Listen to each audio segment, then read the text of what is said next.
接二连三的枪声在美丽寂寥的可可西里高原上响起，随之倒下的是无数头生活在这里的藏羚羊，以及一个巡山队员。可可西里是藏羚羊最后的栖息地，随着一波又一波盗猎者的涌入，藏羚羊的生存空间被无限压缩，短短几年间就从100万只锐减至不足1万。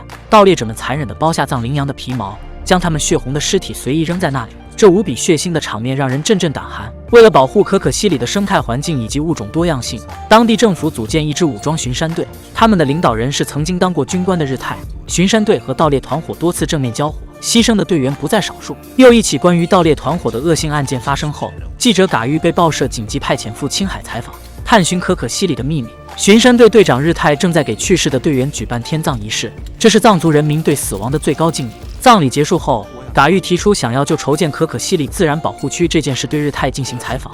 日泰身为军人，戒备心极重，查看了嘎玉的介绍信后，一双狼似的眼睛似乎要将他穿透。最后，日泰将嘎玉安置了下来。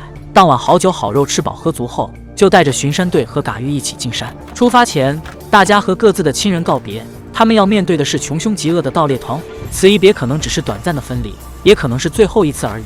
可可西里的勇士，生命早就献给了生命。进山后，巡山队在藏羚羊产高的最近的路段设卡，这里经常有帮盗猎团伙带藏羚羊绒的人经过，巡山队只能没收东西，对人没有处置权利。第二天，众人到了不动权保护站，站员阿旺3年间独自一人驻守在这里。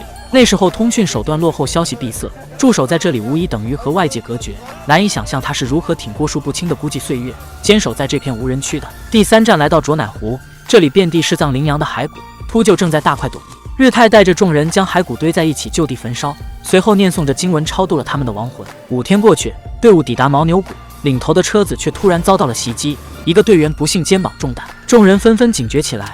日泰发现不远处停着一辆蓝色的车，车里没人，车上也没油，车门处的藏羚羊绒让日泰确信这是盗猎团伙的车子。车轮印很新，他们离开这里最多不超过半天。众人迅速上车追赶，直到第7天，巡山队终于在楚马尔河发现了对岸的盗猎分子。众人直接脱裤子下河到对岸抓人，但这几人显然并不是主犯，他们手里没有枪。将几人抓获后，日泰的人逼问他们谁是枪手，他们纷纷摇头说自己不知道。巡山队队员抓住一个自称司机的男人，拳打脚踢，让他交代谁是枪手。在嘎玉看来，这属于暴力执法，他想上前阻拦，被日泰拦下。司机最终松了口，交代了团伙藏羊皮的地方。日泰的人整理了这些皮子，一共是547张，并且大多数是母羊。现在正值产高期，这500多张皮子下是多少藏羚羊的命？嘎玉不忍细想。巡山队继续赶路，嘎玉和被抓的盗猎分子坐在一辆车上，其中一个老大爷向他讨烟抽，嘎玉将烟递了过去。大爷名叫马占林，嘎玉问他是做什么的，马占林说他负责剥皮，一张给5块。他的3个儿子都在这里，以前家里是放牧的，后来草丛变成沙滩，牛啊羊啊也就饿死了，但人还是要继续找口饭吃，于是便带着儿子做起了这个营生。嘎玉听完生出些同情，事实上马占林不是第一次被巡山队抓了，他说的话不可尽信。众人继续在茫茫的大戈壁上奋力追击，空气越来越稀薄，队伍里多了几张嘴，食物开始紧缺。到了第9天，他们离天空越来越近，队员们出现了不同程度的高原反应。这里荒无人烟，静谧的夜空中点缀着钻石般的星辰，近的好像一伸手就能够到。可可西里在藏语中的意思是美丽的青山和美丽的少女，它的腹地更是鲜少有人踏足。如果你有幸到了那里，可能会成为有史以来的第一人。如果你能来，可能会惊讶于它的美丽神秘，但这迷人之下暗藏着的危险，可能会将你永远留在这里。一个巡山队员说，多年前有个从北京来的地质学家，进来后就再没出去过，至今杳无音讯。在自然面前，人类何其渺小。翌日清晨，马占林和他的3个儿子趁看管的队员睡着后跑了，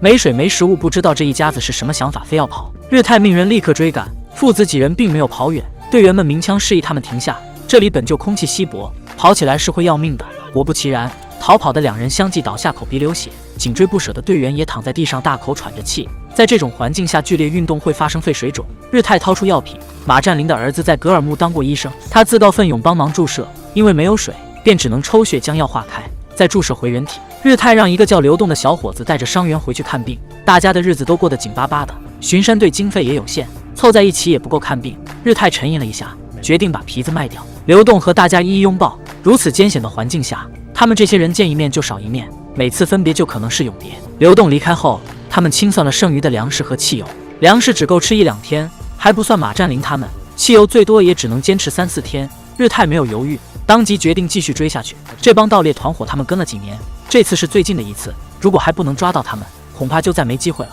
日泰将马占林一行人留下来自生自灭，这里离昆仑山口100多公里，幸运的话他们可以走出去，这就要看各自的命数了。第10天的时候，几人途经布格达坂峰时，其中一辆车发生故障，无法再继续，车上的3人只得留在原地等着返回的流动。日泰则带着嘎玉和剩余几人继续出发。为了尽快将伤员送回，流动不眠不休地开了2天车，体能已经达到了极限，终于还是凭借着过人的意志力将人送了回来。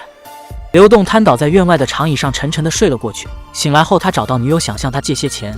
女友看着流动人不人鬼不鬼的样子，又生气又心疼。流动在他怀里踏踏实实睡了一觉。醒来后，女友不知去向，手边是他留下的一沓钱。此时，抛锚在半路的3人正等着流动回来。然而天公不作美，神明也没有听到日泰的祈祷。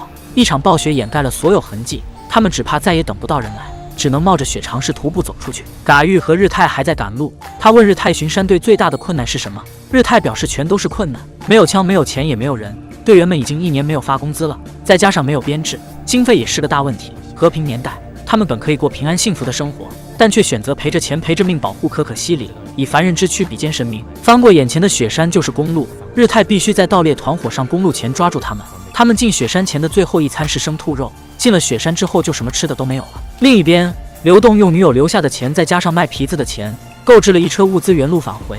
中途车轮陷进沙子里，流动下车查看时意外掉进了流沙坑，无论他怎么挣扎都无济于事，最后只能在绝望中被沙子吞噬。沙丘很快恢复平静，就像从未吃过人一样，不见血，不吐骨头。第17天，日泰和嘎玉终于走出了雪山，其余2个队友不知何时就已经同他们走散。2人终于追上了盗猎团伙，但对方人多势众，与其说日泰和嘎玉追上了他们，不如说是这些盗猎分子包围了2人。日泰在人群中看到了马占林，这个老爷子是有些金手指在身上的，他竟然成了那群人中唯一走出来的。盗猎团伙的头目卸了日泰的枪，递给他一支烟，日泰没有接。头目接着表示，如果放过他们，出去了就送日泰2辆车子1座房子。日泰不为所动，仍是坚持要盗猎团伙放下枪跟自己走。头目笑了，他觉得日泰还没搞清楚状况。日泰挥拳打在头目脸上，这时枪声响起，日泰应声倒地，他不知被打中了哪里，疼得蜷缩在地上不住颤抖。头目见状毫不犹豫地补了2枪，不管杀羊还是杀人，他都毫无心理负担，与冷血的刽子手无异。日泰不动了，马占林告诉头目嘎玉不是日泰的人，他们松开了嘎玉，一行人浩浩荡荡地离开。马占林让嘎玉跟着他们的脚印走，很快就能出去。漫天的风沙吹得人睁不开眼，没有以少胜多的奇迹，也没有想象中激烈的搏杀，甚至没有一个惨烈的镜头。日泰就这样平静地死了，没有一句话，也没有留下什么遗言，就是这样的平静，将无声的悲壮渲染到极致。嘎玉从冰冷的戈壁带回了日泰的尸身，并将他妥善安葬。那些被沙漠和雪山吃掉的人，他们的灵魂终会获得自由，成为驻守在广袤可可西里的一座丰碑。嘎玉回到北京后，将自己的见闻写成了一篇报道，在社会上引起轩然大波。相关政策制度先后出台，可可西里也设立了保护区，并成立森林公安机关。这些是日泰和他的巡山队用生命换来的。本片由真实故事改编，拍摄过程异常艰难，呈现给观众的是纪录片般的真实和悲壮。最后，任何解说都无法代替原片，好作品值得您完整体验。